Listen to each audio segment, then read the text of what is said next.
إن الحمد لله نحمده ونستعينه ونستغفره ونعوذ بالله من شرور أنفسنا ومن سيئات أعمالنا.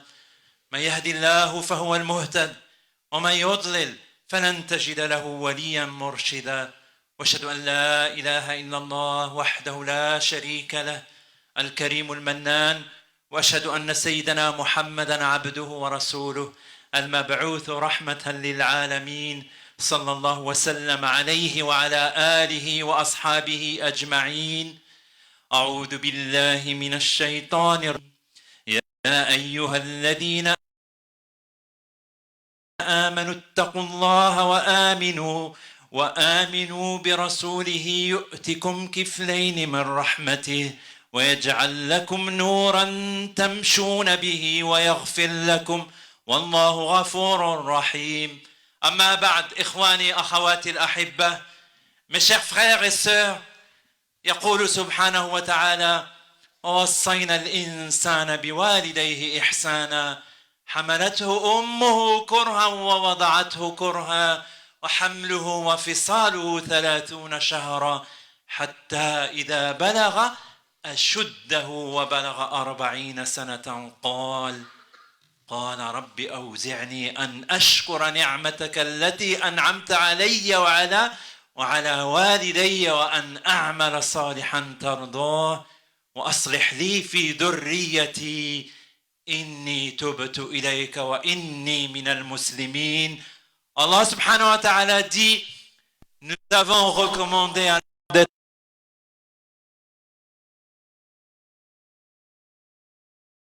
le porte dans la douleur et le met au monde dans la douleur. Et pendant 30 mois, elle endure les fatigues de sa gestation, la grossesse et de son allaitement. Quand il atteint sa maturité, à l'âge de 40 ans, il dira: Seigneur, fais que je sois reconnaissant envers toi pour les bienfaits dont tu nous as comblés, moi et mes parents, et que j'accomplisse de bonnes œuvres que tu agréeras. Fais aussi que ma descendance, mes enfants, soient d'une bonne moralité. Je reviens repentant vers toi et me déclare du nombre des musulmans. Allahumma inna natubu ilayka wa inna minal muslimin. Allahumma ighfir lana taqsirana fi haqqi walidina warzuqna birrahuma. Wallah, nous revenons repentants vers toi et nous nous déclarons du nombre des musulmans, du nombre des soumis, qu'Allah nous pardonne nos manquements envers nos parents et qu'Allah nous accorde d'être bienveillants à leur égard. جاء رجل إلى رسول الله صلى الله عليه وسلم فقال: يا رسول الله، من أحق الناس بحسن صحابة ثم من؟ قال: ثم أمك. قال: ثم من؟ قال: ثم أمك. قال: ثم من؟ قال صلى الله عليه وسلم: ثم أبوك. لماذا 3 مرات الأم؟ لأن الأمة هي التي تمرض إذا مرضت، وهي التي لا تستطيع النوم حين يصيبك هم أو مشكل. الأم هي التي تبقى معك حين يتخلى عنك الجميع. Un homme est venu voir le messager sallallahu alayhi wa sallam et lui dit: ô messager d'Allah, qui mérite le plus que je lui tienne bonne compagnie? Il répondit: ta mère. Il demanda encore: et qui encore? Il répéta: ta mère. Il dit: et qui encore? Il répondit sallallahu alayhi wa sallam: et qui encore? Le messager répondit sallallahu alayhi wa sallam: puis ton père. Pourquoi 3 fois la mère avant le père? Car c'est la mère qui tombe malade lorsque toi tu tombes malade. C'est elle qui n'arrive pas à dormir lorsque toi tu as des soucis. C'est elle que tu retrouves avec toi à tes côtés lorsque tous les autres t'abandonnent. ومع ذلك عباد الله فإن هناك من الشباب من يستغل حب أمه وشغفها له فيتصرف معها كالطفل المدلل بدل احترامها والإحسان إليها وإدلالها. وهناك من يسيء إلى أبويه بالكلام والتصرف. فلنحذر عباد الله من الإساءة إلى الوالدين ولنحسن إليهما قبل فوات الأوان، لأن النبي صلى الله عليه وسلم يقول: وسخط الله في سخط الوالدين والعياذ بالله. Et pourtant, malheureusement, certains jeunes profitent de l'amour intense que la maman porte à leur égard pour se comporter avec elle comme des enfants gâtés, même s'ils sont grands.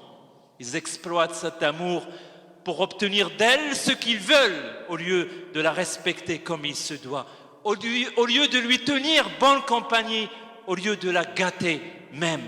Et il y en a même malheureusement qui parlent mal à leurs parents, père ou mère, ou se comportent mal avec eux. Méfions-nous, mes frères et sœurs, car le messager sallallahu alayhi wa sallam nous a avertis que parmi les signes de l'agrément d'Allah, il y a l'agrément des parents.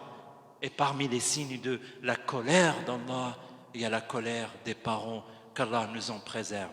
جاء صحابي إلى النبي صلى الله عليه وسلم فقال: يا رسول الله، أردت أن أغزو معك وقد جئت أستشيرك. فقال: هل لك من أم؟ قال: نعم.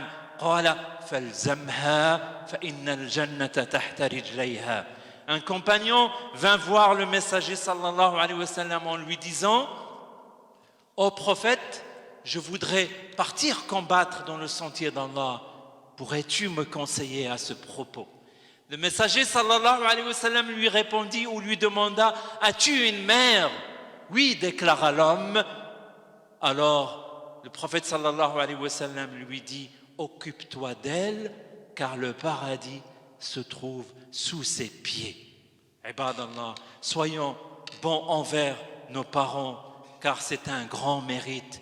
Et en plus de cela, Allah, c'est un grand mérite dont la récompense est immense dans l'au-delà. Mais en plus de cela, Allah récompensera dans ce bas monde en mettant la baraka, la bénédiction dans votre vie, dans vos projets et dans vos pas. N'avez-vous pas entendu souvent cette expression en arabe, mardi al-walidin darija ou mardi al-walidain? Alors mes frères et sœurs, hâtez-vous d'être bons envers vos parents avant qu'il ne soit trop tard. Ne leur manquez pas de respect, ne leur parlez pas mal. وتأملوا عباد الله كيف يقرن سبحانه وتعالى الإحسان إلى الوالدين بعبادته هو وتوحيده.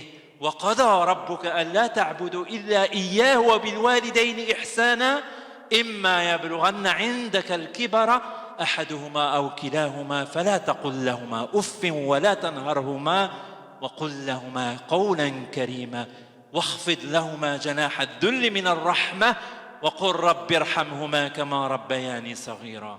Méditez comment Allah exhorte la bonté envers ses parents juste après l'exhortation de l'adorer en monothéiste.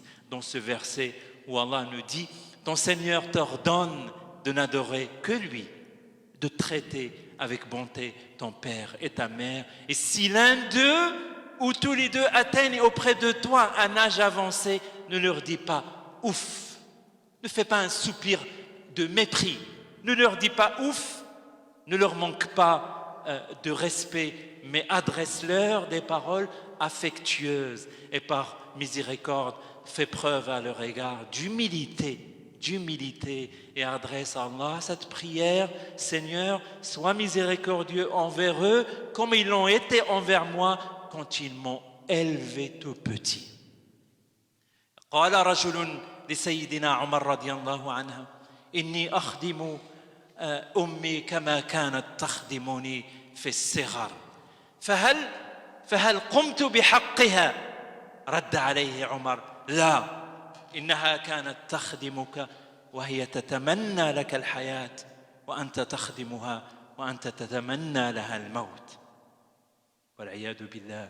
Pourrait-on faire suffisamment preuve de gratitude envers nos parents pour leur rendre une partie de ce qu'ils nous ont donné, des années d'attention, qu'ils nous ont consacrés, des nuits blanches qu'ils ont passées à nos chevets, des sacrifices qu'ils ont faits pour nos études, etc.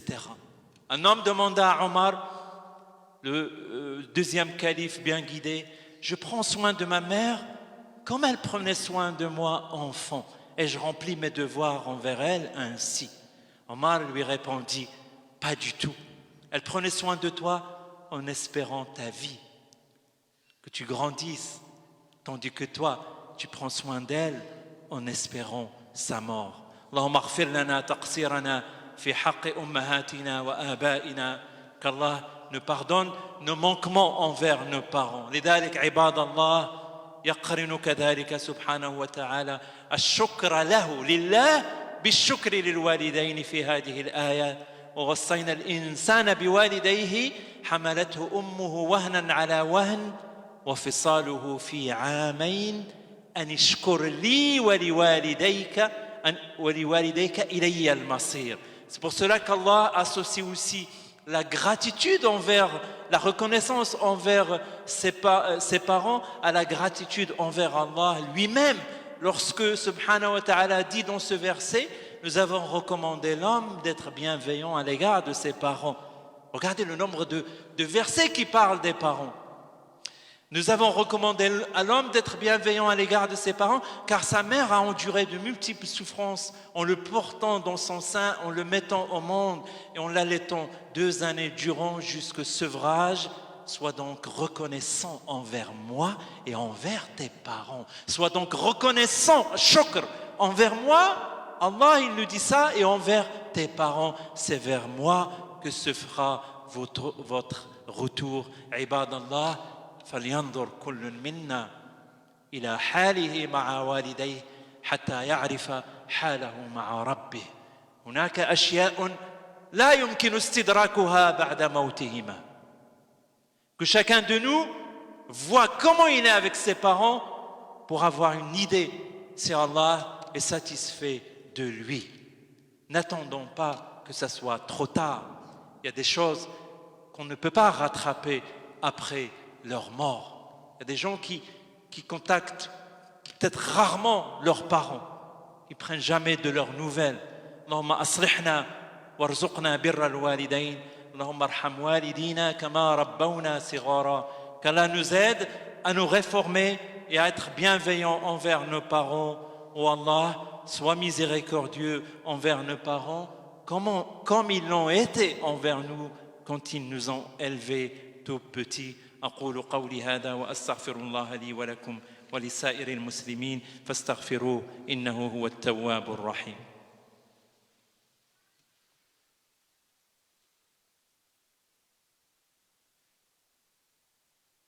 الحمد لله والصلاة والسلام على أشرف المرسلين. يقول صلى الله عليه وسلم: إن الله عز وجل لا يرفع الدرجة للعبد الصالح في الجنة فيقول: يا رب أنى لي هذا؟ فيقال: باستغفار ولدك لك. Le messager sallallahu alayhi wa sallam nous dit, certes, dans ce hadith, certes, Allah élèvera dans les degrés du paradis le serviteur vertueux, au point que ce dernier demandera: mon Seigneur, comment est-ce possible? On répondra: c'est grâce aux invocations de votre fils ou de votre fille pour votre pardon. Le serviteur vertueux qui a bien élevé ses enfants de façon, en plus après sa mort, il pense à lui. Mautul walidain la yaqta'u al-birra bihima ziyaratu qabrayhima ad-du'a lahuma bir-rahmah wal-maghfirah at-tasadduq wal-a'mal as-salihah lahuma ud'u lahuma wa anta sajidun lillah. La bonté envers ses parents peut continuer même après leur mort, visiter leur tombe, invoquer la miséricorde d'Allah et son pardon pour eux, faire des aumônes perpétuelles pour eux ou d'autres bonnes actions, invoquer Allah pour eux pendant sujoud, pendant la prosternation. Ibadallah, yaqulu sallallahu alayhi wa sallam: la ta'ata fi ma'siyah إنما الطاعة في المعروف وفي حديث آخر لا طاعة لمخلوق في معصية الخالق فقد لا يرضى عليك أبواك في كل الأحوال كما يقول سبحانه وتعالى في هذه الآية وإن جاهداك على أن تشرك بي ما ليس لك به علم فلا تطعهما وصاحبهما في الدنيا معروفا واتبع سبيل من أناب إلي ثم إلي مرجعكم فأنبئكم بما كنتم تعملون. Évidemment, obéir à ses parents n'est pas systématique et le messager sallallahu alayhi wa sallam nous a dit pas d'obéissance à une créature dans la désobéissance d'Allah, le Créateur. Si les parents nous demandent des choses blâmables ou interdites, il ne faut pas leur obéir, mais tout en continuant à bien leur parler. Comme Allah nous y exhorte, nous y ordonne en disant dans ce verset, mais si tes parents exercent sur toi une contrainte pour t'amener à m'associer des divinités dont tu n'as aucune connaissance, à faire une contrainte, exercer une contrainte pour shirk, alors ne leur obéis pas, tout en continuant à te comporter de façon convenable envers eux dans ce bas monde. Suis en cela la voie de celui qui revient repentant vers moi. Donc, si ta maman te demande, et ça arrive, de l'accompagner chez le marabout ou chez un frère pour qu'il te fasse un gris-gris ou un hijab qui te protégera, et ça arrive, explique-lui gentiment que ce n'est pas bien car c'est du shirk, de l'associationnisme. Dis-lui que c'est Allah qui te préservera. Pourquoi? Parce que tu fais ta salat, parce que tu dis les invocations circonstancielles, adkar sabah, adkar al-masa, que le messager sallallahu alayhi wa sallam nous a demandé de dire dans différentes circonstances. Allahumma arzuqna husna al-khatimah.